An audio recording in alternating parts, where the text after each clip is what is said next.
Okay. Mayor, are you ready? I'm ready. The mayor has a statement to make. Good evening, everyone. As mayor of the city of Xenia, and on behalf of each council member here this evening, I'm going to give some remarks. I'm the chosen one to speak. Tonight, the Xenia City Council will approve a resolution to place an issue on the November ballot that will restore the positions eliminated by police and fire divisions and reopen Fire Station Number 2.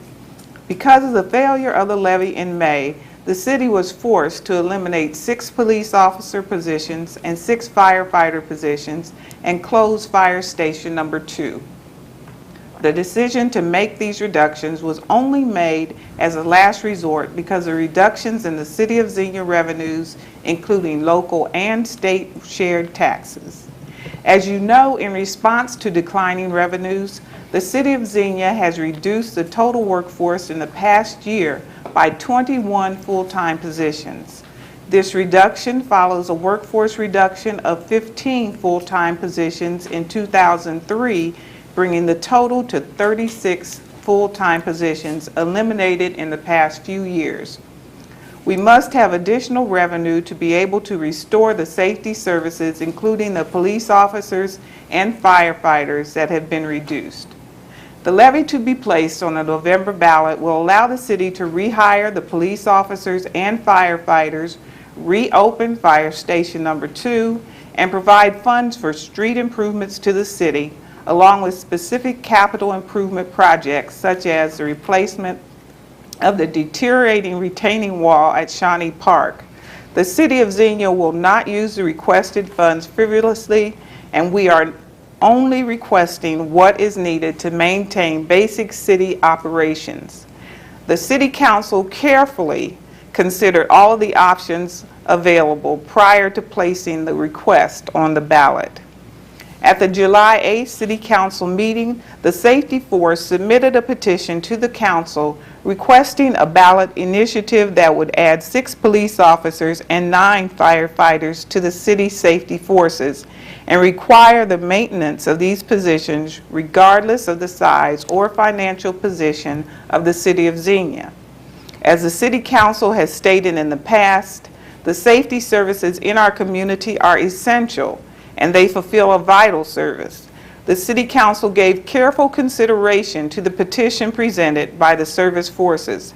However, just like running a household with limited resources, the City Council has to make decisions to allocate its resources in a manner that ensures all parts of the city are operating as effectively as possible.